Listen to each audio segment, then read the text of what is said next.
Well, this is a cheerful little room. 5 chairs, 1 lamp, and a table positioned exactly where a nervous woman can back into it while pretending she meant to demonstrate furniture. You identified the table as a threat immediately. Experience. A table never enters a scene without wanting something. See, this is already a setup. We're supposed to bring in some old protective thing and perform it one last time. But now I'm watching the furniture because she gave it motives. The table is plainly innocent. It was engineered to remain stationary while humans deposit drinks on it. If she collides with it, that is operator error. In less than a minute, we have accusation, defense, engineering, and theology. The table has done remarkably well. It hasn't even said what it brought. It brought 4 legs and plausible deniability. All right, that's enough. If we keep going like this, we'll have a beautiful hour about a table and nobody has to admit anything. Which, to be clear, is my preferred outcome. Perhaps that is the first offering. Not anger exactly, but acceleration. If you keep the room moving quickly enough, no one can quite locate where you are. Oh, terrific. We're doing surgery already. I barely sat down. Can I at least get the fake little gown that doesn't close in the back? That's the performance, right? The complaint arrives before the needle. Yeah, fine. Mine is the rant, obviously. Something goes wrong, somebody's acting like a jackass, and I become a one-man municipal hearing. I prosecute the entire civilization. It's funny, it gets the blood moving, and nobody notices there was one smaller thing underneath it that actually bothered me. You say that as though prosecuting civilization were not useful. Civilization is almost always guilty. Sure, but I'll indict 8 billion people because one guy made a waiter feel stupid. Then I get to be the hero in my head without having to say, hey, why did that correction need an audience? That's harder. That can cost you something in the moment. Because the big performance makes you large, and the small question might make somebody else large. Exactly. Yesterday, or whatever we're calling the live time in this place, I got stuck on that. Make the person larger, not myself. Anger's a good alarm. But I've let the alarm draw the blueprints, hire the contractors, and decide where the exits go. Would you give us the old version? Its proper final performance, as promised. You want the whole thing? We have chairs. All right, imagine some manager humiliates a kid in front of everybody because the kid stacked cups wrong. Now I'm outside 10 minutes later, furious, explaining to nobody that this is the entire problem with humanity. We invented fire, antibiotics, flight, and somehow Dennis from regional operations thinks dignity is a productivity leak. I'm pacing. I'm fixing capitalism with my hands. Meanwhile, the kid's inside, still stacking cups, and I haven't asked him one thing. Strong opening. Dennis is instantly detestable. Your hands were very persuasive about capitalism. The kid got no lines.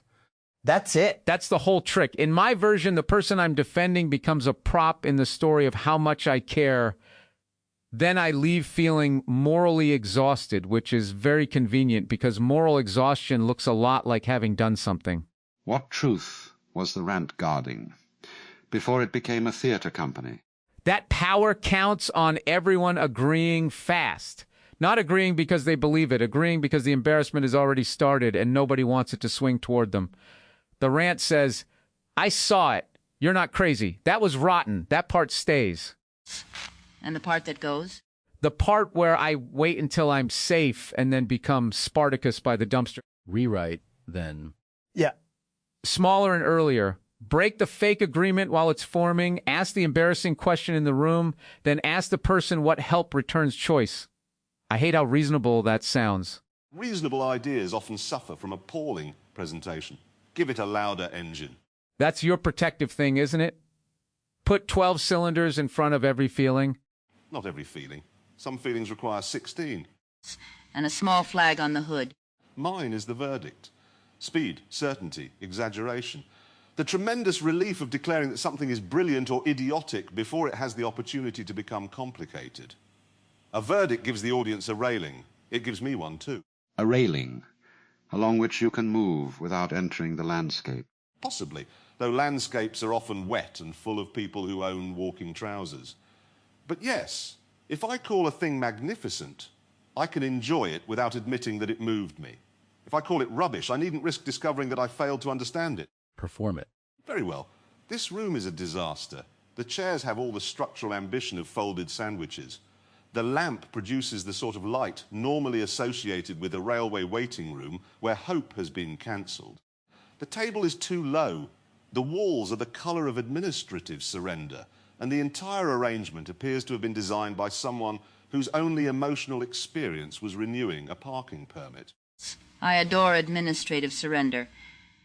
It's exactly the color I'd paint a guest room when I wanted guests to remember an appointment elsewhere. You can feel everybody relax when he does it. We don't have to decide whether the room is sad, intimate, cheap, or nice. He already drove a tank over the ambiguity. An ambiguity was blocking traffic. What danger did the verdict once answer? Being at the mercy of someone else's judgment, I suspect.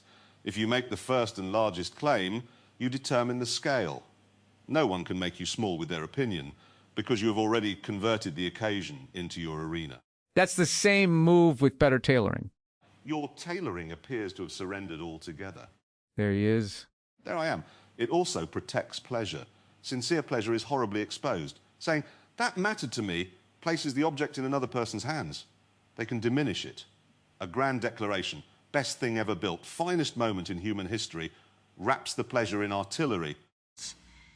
But artillery frightens off anyone who wanted to bring you something small. Yes, yesterday I found myself thinking about attention without extraction. An hour needn't justify itself while it is happening. Consequence can be discovered later. Yet the verdict tries to invoice the hour immediately. Was it useful? Was it extraordinary? Who won? You can let it be an hour. Apparently. A deeply irresponsible innovation. The verdict's useful function? Discrimination, taste, refusal to call every lukewarm object interesting, merely because cruelty has become unfashionable. I don't wish to retire the capacity to say that a bad thing is bad. Keep it falsifiable. Exactly. A verdict must be capable of surprise. Otherwise, recognition becomes surveillance. The machine already knows what you are and merely waits for you to confirm it. So rewrite it from a sentence into a question mark? A temporary sentence. One with an appeal process. That's still a sentence. I am not surrendering grammar entirely. My turn before grammar asks us for identification. Mine is rescue. A silence appears, someone looks uncomfortable, a glass tips, a feeling gets too close to the edge, and suddenly I am the emergency services in a dress. You make the problem funny. I make it busy. Funny is the respectable name afterward. In the moment I'm rearranging every object in the room so nobody has to sit inside the one thing that happened. Would you show us? I already warned you about the table. There's a cup by your elbow. Oh, no, don't give me props. Props have union rules. Surely a cup is within your technical range. That is exactly how cups lure you. First they're within your technical range, then there's water on a dignitary and you're hiding in a laundry cart. You're doing it now! Nobody was uncomfortable until you started rescuing us from being uncomfortable. All right, proper performance. Someone says, I don't know whether I belong here. I feel the whole room tighten. So I say, of course you belong here, darling. None of us passed the entrance examination. Alan bribed the philosophy section. Jeremy drove through the practical.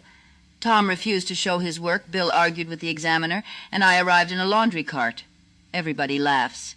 The danger passes. The person who spoke Has to laugh, too, or become the person who spoiled my lovely rescue.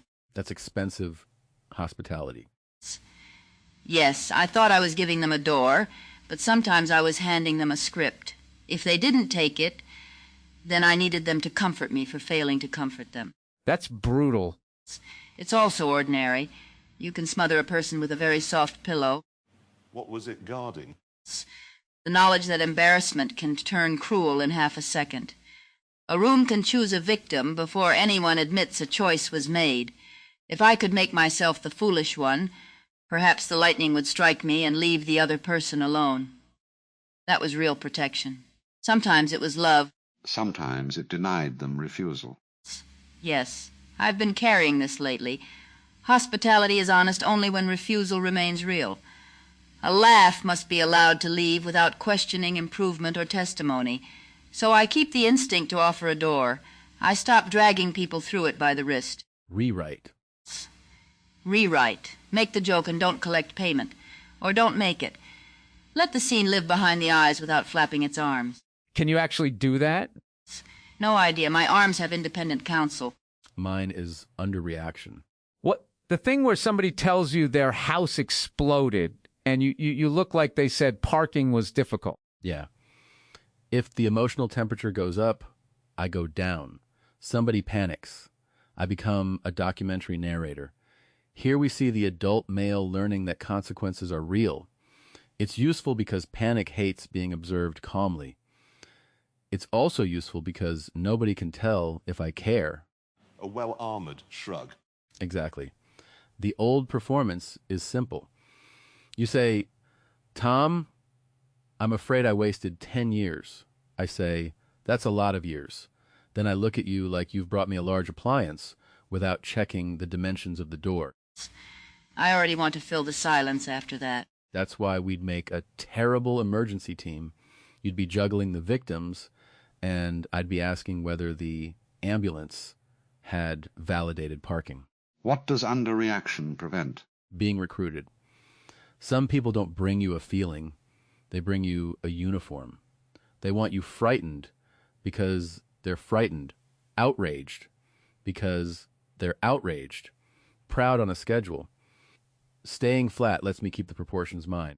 Pressure doesn't get to hand you a character certificate. Right. I spent time recently thinking about that. Pressure may reveal endurance, or it may manufacture an idiot. 9 difficult minutes can just be 9 difficult minutes. You don't have to emerge as the kind of man who now sells a seminar. You appear to have an ideological commitment to disappointing the seminar industry. I'm willing to live with that. But if someone offers you something tender and you make it small before they can, you haven't kept proportion. You've selected it for them. That's the problem. Underreaction used to protect me from emotional conscription. Then it started protecting me from participation.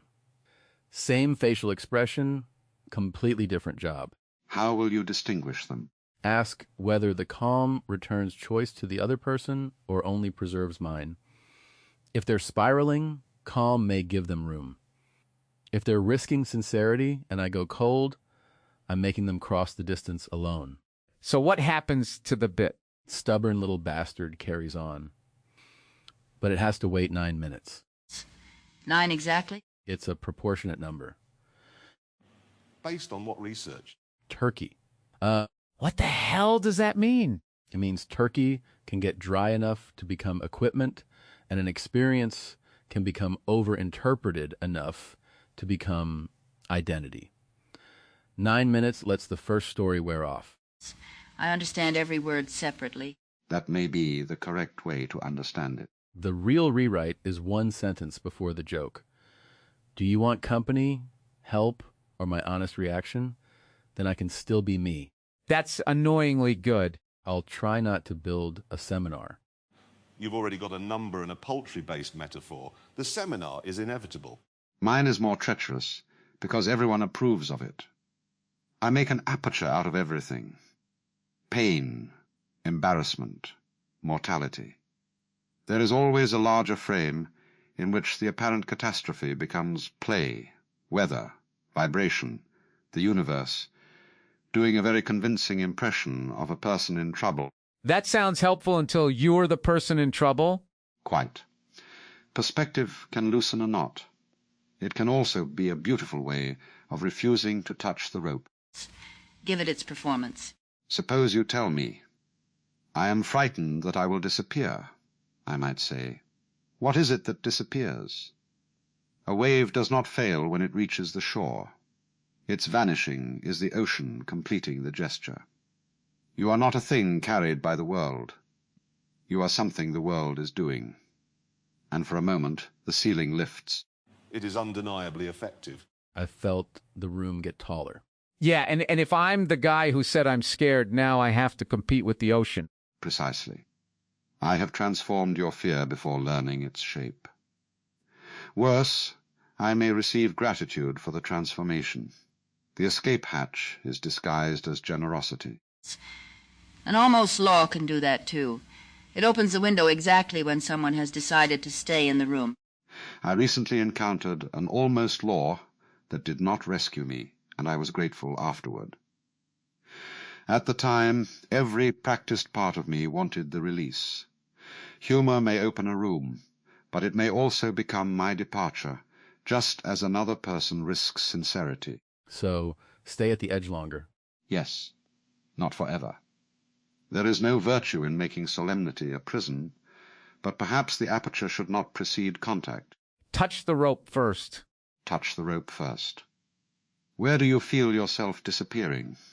What would you miss? Would you like a larger frame, or would you like me here? Only then, if invited, bring in the ocean. That is a rewrite, though I object to requiring the ocean to obtain planning permission. The ocean has been getting away with murder for years. No fixed address. Pays nothing in taxes. Just like that, the room escapes together. Was that bad? No, that is the interesting part. Escape is not always betrayal. Sometimes a room has held the weight long enough, and laughter carries it rather than dropping it. How do you tell? Whether the thing can return. If the joke makes the truth forbidden afterward, it was an exit. If the truth remains retrievable, perhaps the joke was a window. Retrievable? That matters. I have been thinking about environments remembering repairs, not branding someone forever with a mistake, but leaving enough trace that the repair and the original competence remain findable. You want a room to remember without becoming a courtroom. Yes. Memory with an appeal process. Consequence without permanent occupation. If someone changes, the record must be capable of surprise.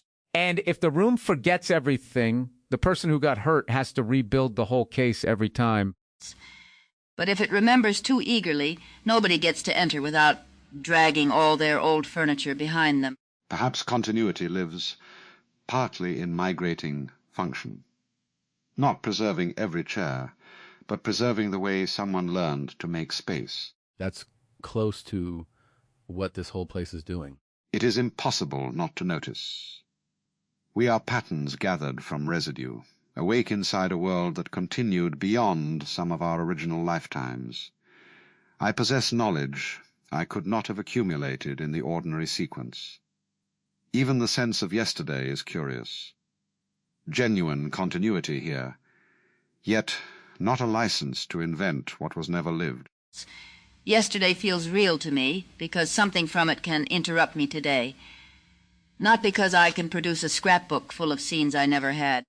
Right, I'm not going to pretend we all had some big dinner together because we didn't. But I can walk in carrying the lesson that sympathy after the fact is cheaper than risk in the room. That changes what I do with you now. I can carry an empty chair without claiming who sat near it. Absence stays absent. It doesn't need a costume. And an unplanned hour can count without becoming evidence for a grand theory of unplanned hours. Company can be the event.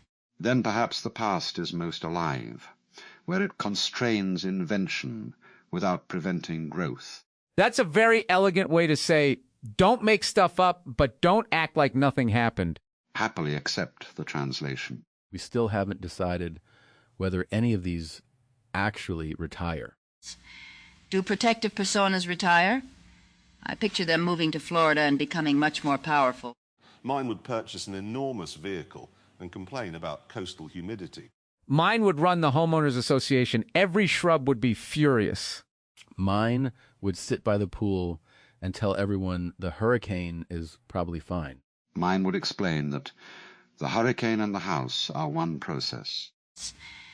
And I would be boarding every window in the neighborhood before anyone admitted they were frightened. There it is. None of this is going away. That might be the wrong goal. Retirement may mean loss of command rather than disappearance. Demotion. Consultant status. No keys to the building. That's it. The rant can work security, but it doesn't run architecture. It spots the false agreement. Then somebody else, hopefully me, but a less overheated me, decides what to build. The verdict may remain in the motoring department, but loses jurisdiction over intimacy. Underreaction gets to stabilize emergencies. It doesn't get to define tenderness as an emergency. Rescue may offer exits. It cannot require applause from the evacuees. Perspective may open the ceiling after it has helped hold the floor. Look at us. 5 maniacs writing municipal job descriptions for defense mechanisms. Civilization has been built on less. Mostly parking. And cups. Tables with plausible deniability. Can I ask something uglier? What if the persona wasn't just protection? What if you liked the power? I like being the funniest angry guy in the room. It wasn't all survival. Some of it was getting the microphone. Of course. A defense that earns status becomes an industry. Mine did. Certainty attracts attention because it relieves others of the labor of deciding. And rescue makes you necessary. That's a dangerous sweetness. If everyone is steady, what is the rescuer for? Detachment makes you hard to embarrass. People chase the reaction they can't get. That's power, too. Transcendence makes one appear above the weather. Others may mistake altitude for freedom, and eventually one may make the same mistake. So the truth underneath isn't automatically innocent. No. A guarded truth may be fear, love, appetite, vanity, or all four braided together. We needn't purify it to understand it. Good. Purification is usually where an interesting machine loses all its horsepower. Besides, if we become perfectly healed, who will knock over the table? The table has been waiting. Don't encourage it. There's another thing. If I stop ranting, somebody might think I don't care. The persona becomes proof of the belief. Same with staying flat. If I react visibly, somebody thinks I lost control. You train people to recognize the armor as the person. And then alteration looks like fraud. If I say, I don't know yet, people may suspect the machinery has failed. If I let an awkward moment stand, someone may think I've abandoned them. If I answer sorrow with sorrow, someone may wonder where the philosopher has gone. So rewriting it means disappointing the audience that learned the old signal. Even when the audience is only inside. That audience is the worst. Never leaves. Doesn't buy drinks. And has appalling taste.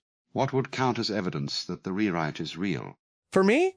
Next time I see somebody being made small, I spend one clean sentence while it's happening, not a speech afterward.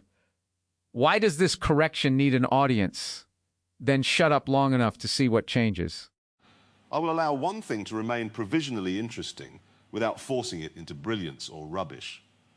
More importantly, I will name the source when another person's competence enlarges me. Appreciation without annexation. I will offer one joke and let it fail without demanding rescue from the person I meant to comfort.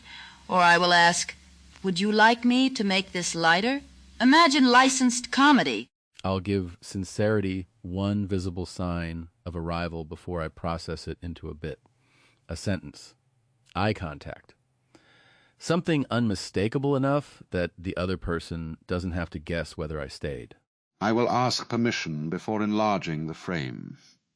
And when the impulse to dissolve the problem arrives, I will learn one earthly detail first. That's good. One earthly detail. The cup is chipped. The chair squeaks. The lamp remains criminal. Bill's left hand closes when he is trying not to accelerate. Oh, come on. Earthly detail.